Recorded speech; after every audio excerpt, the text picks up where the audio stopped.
So those are members of our online community who watch every Sunday from the places where you saw that they live. And last week we had over 1,500, almost 1,600 people joining us online. That's about what we average every Sunday, people who right now are joining us online. Actually, that's about 60% of our worshiping congregation. Still have more online who are than actually here in person. So we're mindful that when we gather, there are even more of us who are all over the country and other places watching. So we welcome you again this morning. Some years ago, I went to a restaurant for lunch. They had a sign at the door saying that they were going to start serving breakfast. It was about this time of year. So next to that sign was another one advertising a Mother's Day special. Free breakfast for all moms accompanied by their families.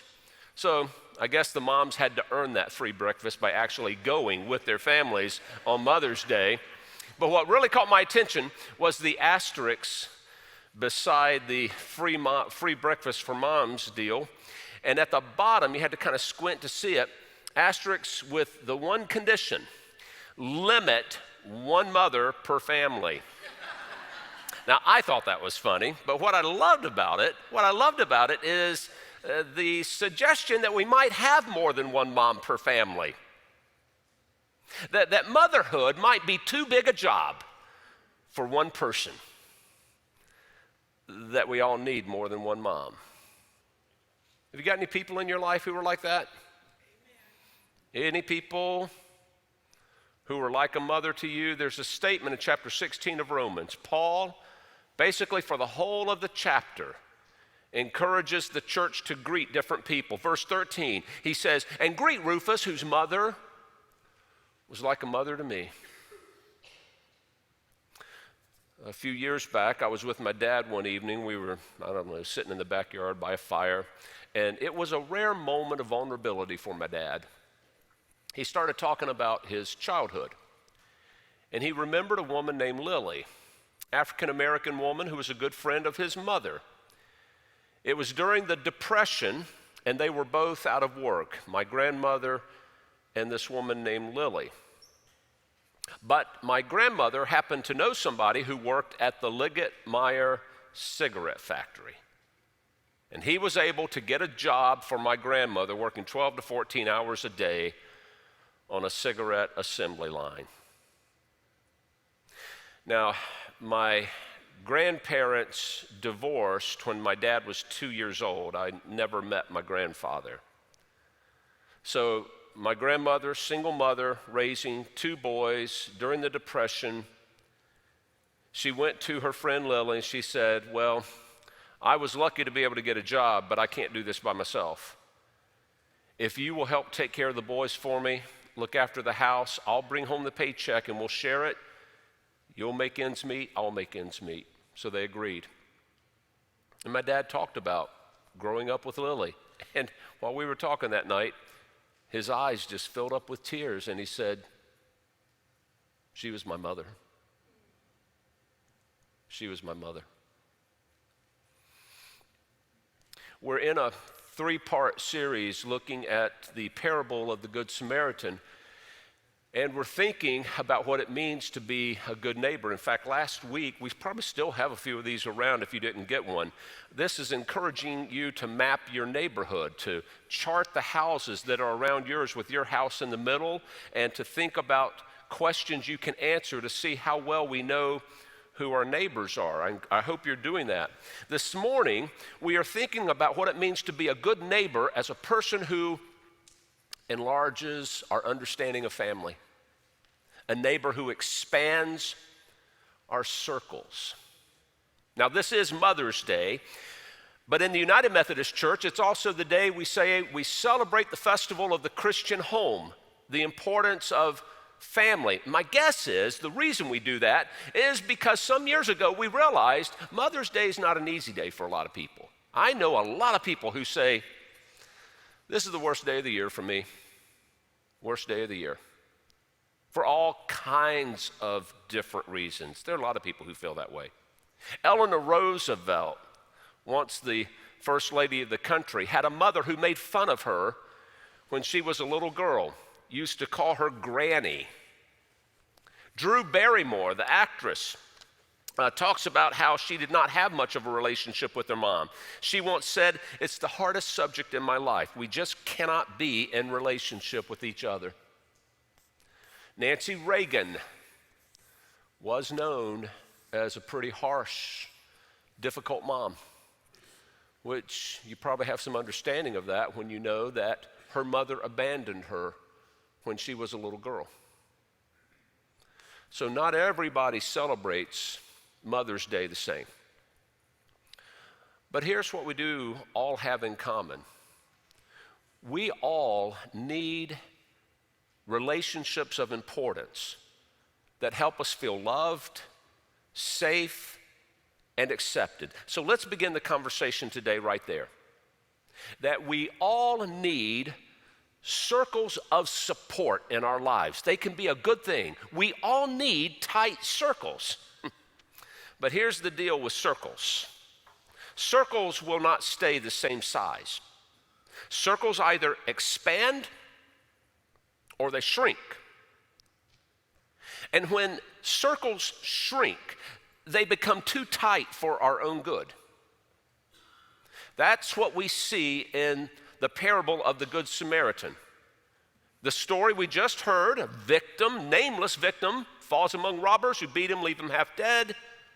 Along come a priest, a Levite who passed by on the other side. Eventually a Samaritan comes along who takes care of the person, cares for the wounds, and invests in the person's recovery, a total stranger. Jesus tells the story in response to a question from the lawyer. Who is my neighbor? Who is my neighbor? Jesus doesn't really ask the question. He tells a story that answers what it means to act like a neighbor. As we pointed out last week, the question was already answered by the tradition of rabbis who said, your neighbor is not just anybody, your neighbor is your fellow Israelite. That's who you have a covenant responsibility to love. It's those who are in your inner circle, the ones you share most in common with. That's who you have a responsibility to love, not just everyone. So Jesus gives as a model neighbor someone whom all of his listeners would have said, that's not my neighbor. A Samaritan. They would have said that because of the racial hostility that existed between Israelites and Samaritans. Where did that come from? Where did that divide begin? It's not overstating the case to call it a racial hostility. You have to understand the history. Like most racial tensions, if you don't dig back to learn the history, you can't fix the problem. This history goes back to 2 Kings chapter 17, when Samaria was a city, the capital of the northern tribes of Israel. When the nation of Assyria had conquered Samaria, they took the inhabitants of the city and dispersed them among all of their conquered nations, and they took people from those lands and transported them into Samaria. So it meant you were putting together in community people who did not share the same language, people who did not share the same religion or the same customs. It was simply a war tactic to keep a conquered people conquered. Over time, the people who lived in Samaria came to be Jewish by faith, but not by race. So racial Jews looked down on Samaritans. And after generations and years of discriminatory treatment from Israelites, Samaritans began to return the favor. Can you imagine the audacity? And this went back and forth, and it built and it built and it built, so that by Jesus' day, these are some of the things scholars said you would have seen in that society. Jews sharing nothing in common with Samaritans. Perhaps they had signs over their drinking wells and their restrooms that said, Israelites only. Priests from both groups said it was a sin to have any contact with the other. Not just that it's discouraged, it's a sin. There were constant provocations like defiling each other's temples and places of worship. And so what Jesus saw is people in his society who drew really firm circles to determine who's in and who's out. And once you need a circle to do that, your circle's going to shrink.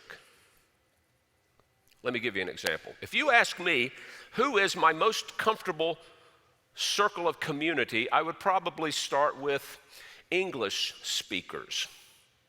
I'm not fluent in another language. The nearest would be Koine Greek, and that has not been spoken since the New Testament was written. So if I'm going to be in community with somebody, I need them to speak English. But, I mean, that's a lot of different people. So I might say, I'm even more comfortable with English-speaking Americans. But look at our nation today. Look how divided America is. I'm probably going to need to narrow that down some more and think, well, okay, who do I have something in common with? What about somebody who is from where I'm from? English-speaking North Carolinians, which I know to many of you sounds like a contradiction in terms. But if you know anything about North Carolina, you can't leave it at that.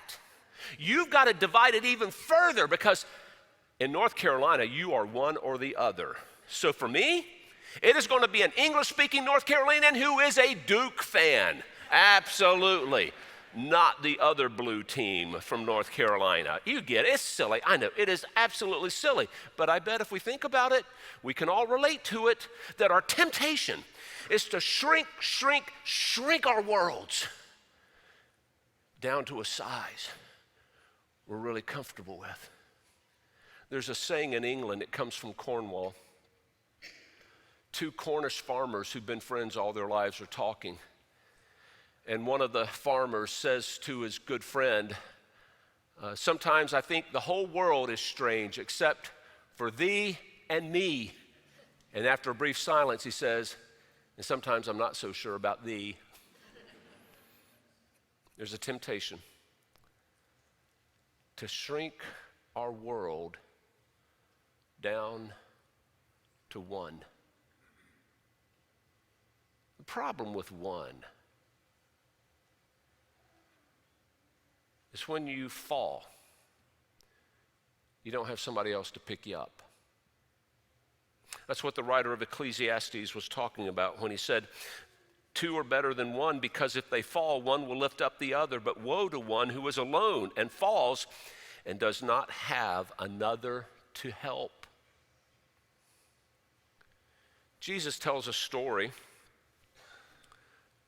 that invites us to consider the characters in it but not identify with them. Who identifies with the priest and the Levite? We like to make fun of the religious leaders. We're not meant to identify with them. People in Jesus' day would not have even wanted to identify with the Samaritan. Today, we might say, that's the model. That's the good guy. That's who we ought to be like. But the thing we don't really talk about is, who's the one we're supposed to identify with? The victim. The person who's in trouble, to say, if I were in that place, what would I most want? You see, we all will be the victim at some point or another. Life will beat the mess out of every one of us.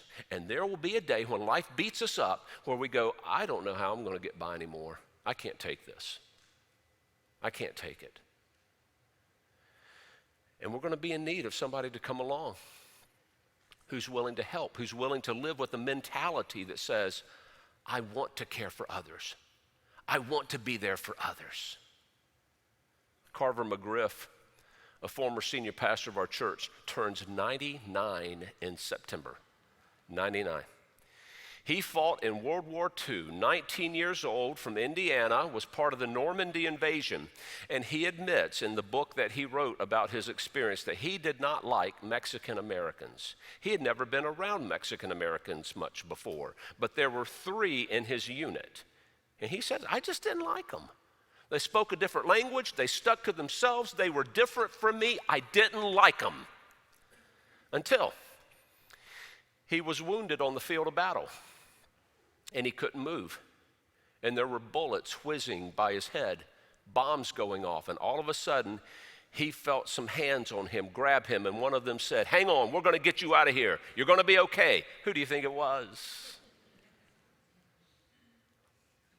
That changed Carver's whole thinking about people different from him because he was a victim. And then he understood, you know what? I don't care how different somebody is. I need help. I'll take it. I'll welcome it. Jesus uses the example of a Samaritan, somebody his listeners would have despised, as a way of saying nobody can afford to despise anyone. Nobody can. We can't afford that. Edwin Markham once wrote a poem called Outwitted. He drew a circle that shut me out. Heretic rebel, a thing to flout. But love and I had the wit to win, and we drew a circle that took him in. We got too many folks in our world drawing circles that shut people out. And we need people, the church, to be people who draw circles that bring people in, that widen the circles, that extend the boundaries, that let people know they are welcome, they are loved, they are part of community, no matter how different we are, how different we look, how different we sound. We're all God's children. That means we all need love. We need a place where we feel safe, where we feel accepted. We're no different in that regard. We're all looking for that.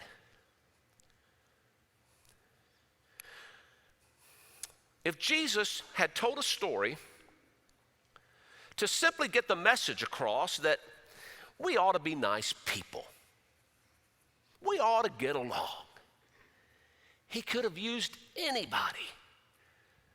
But when he used a Samaritan, he was poking at the sorest spot in his society. It was like he pulled a blanket off of it and said, let's not pretend it doesn't exist, okay? Let's be honest, we've got a problem in our world. Let's not just talk about being nice. Let's realize we've got to get saved from something. If we don't know we're sick, we won't realize we need a cure. And the cure is so easy. The cure is so simple. It's almost simplistic. It is simply to look for ways to widen our circles so that we might understand what the world looks like through different eyes. There's a family in our church that does this like it's second nature. The Harveys. Gwen and Brent Harvey have worked to raise their children in a way that just welcomes others.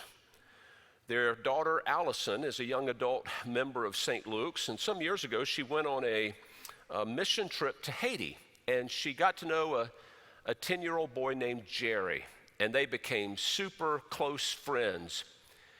And she thought that when she left Haiti, she probably wouldn't see him again. And lo and behold, Jerry reached out and said he was coming to the United States. Could they get together? And so they welcomed Jerry and his cousin, and they've kept up with this family. And this is not unusual for the Harveys. They do this with students they've had from other countries on exchange to America. And they keep up with the families, and they stay in community because they say, this is simply how we want our family to be. When they're asked, why do they do it? They say, well, I guess it's two reasons: curiosity and vulnerability. Because what we found as a family is that when we try to understand the world through other eyes, it makes us tighter as a family. It helps our family. We become better people. Think about that. We become better. We become tighter with each other when we expand. Because that's what circles do. They either get bigger or they get smaller. Some years ago, my colleague Charles Harrison at Barnes Methodist Church invited me to come to the celebration banquet of the 10-Point Coalition. I was at the table with a group of leaders, and next to me was a man who was a bishop in another denomination, African-American man. We got into a good conversation. When the event ended, he looked at me and said, we ought to get together again. I said, let's do it. So we made an appointment to have breakfast. We met out at Denny's on Allisonville Road, and over breakfast, I just learned his story. His last name was Chin. He said, my name Chin comes from the Chin plantation in Virginia, where my family were slaves. And so we were given that name. When he got out of high school, he went in the Army. He said, I went to a certain rank, and then at that time, he said, that's as far as black soldiers could go. And I knew that was the limit of my career. He said, so I got out of the Army, and it was about that time that I felt a call to ministry, went into the ministry. And I said, I would have thought that you might have some resentment toward our country, maybe even the Army. He said, nah, I love my country. I love my country. I love what it stands for. We sometimes have a hard time living up to what we believe. Then he said, but do you know what I found as a pastor? Everyone in my church has a hard time living up to what they believe. We all have a hard time living up to what we believe, living up to the ideals that we say, I want to possess my life. We all have a hard time with that. But thank God, we worship a God who loves sinners, who comes after people who have a hard time living up to what they believe and says, you're still loved anyway. You're still welcomed. You're still accepted. And I want you, I choose you to be a part of my family. When we practice compassion, we are participating in God's great mission for the world. The Hebrew word for compassion comes from a root word that means womb. Womb. It's a mothering word. Compassion gives birth to something. Compassion has the potential for new life. When we practice compassion, no matter how little the deed is, we all can do this. We all can reach out to people different from us, people who just would say, well, I don't know much about that person, and just avoid it. But when we intentionally reach out, our world kind of expands. We enter into somebody else's world. We care for people in need. We just live with compassion. When we do that, no matter how simple, no matter how little, no matter how tempted we are to walk away from it and go, well, I don't think that did anything. I don't think that made a difference. You never know. Because God uses every act of compassion to do something that creates life. So let's bring this back to Mother's Day. It's kind of interesting watching my daughter Julie, who's with us today as a young mom, and realizing when I was watching my wife as a young mom that motherhood hasn't gotten any easier. They haven't improved the ease of motherhood. With all of our inventions today, you know what? Motherhood's still pretty dang hard. Life is consumed with dirty diapers and spit up and doing laundry and cooking meals and going to bed exhausted, and the day starts all over again the next day. And if you're not careful, it'll be so easy to get caught up in the demands of compassion, you'll lose the significance of it, that you're raising a life and you're changing the future. That's what a mom is doing. Moms need circles. Moms need circles of support because the job's too big for one. Moms need others, and that's what we can do. We can help because the cause is too important. We're raising children to change the world. We're raising children so that they might believe that a story like the Good Samaritan is one worth living out and modeling. That we got to do a lot of work to resist hate. We got to do a lot of work to practice compassion for all people. It's about our future as a world. And when we engage in those acts, God takes a hold of it and does something with it. Let me close with this story. I was honored a few weeks ago to have my friend Ken Carter ask me to write an endorsement for his upcoming book called Unrelenting Grace. Ken and I were colleagues in Western North Carolina, and then I moved to Indiana and he became a bishop. He went to Florida, was the bishop there, and now he's back in Western North Carolina as the bishop. I read the online version of the book, and I learned something about Ken I didn't know. I learned how he became a Methodist. When he was in middle school, his parents divorced. He said, my mom and dad were good people. The marriage just didn't work.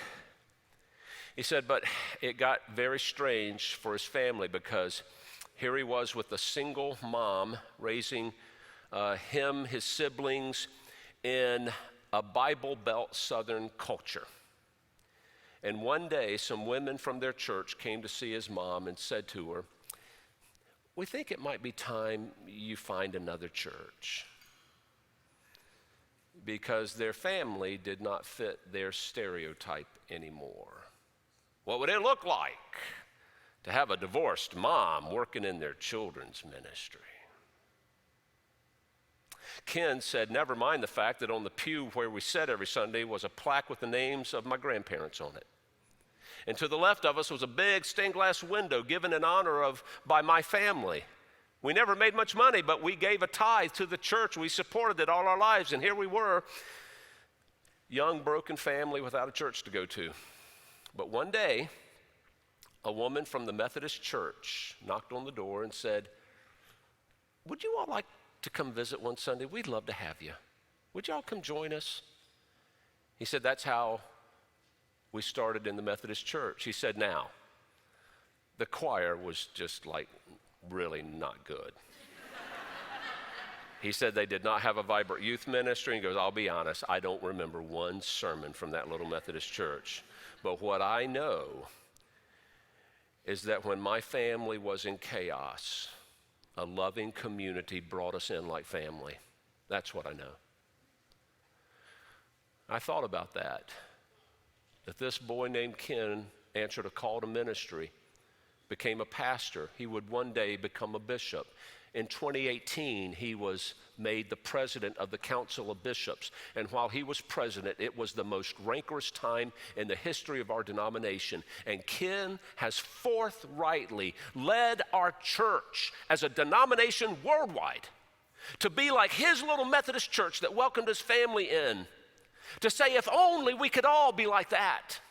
If only we could love beyond our prejudices and our differences and let people know every individual matters and that they have a potential only God can see. We don't know it. All we can do is love the potential out of them and into a future that'll make our world a better place. Amen.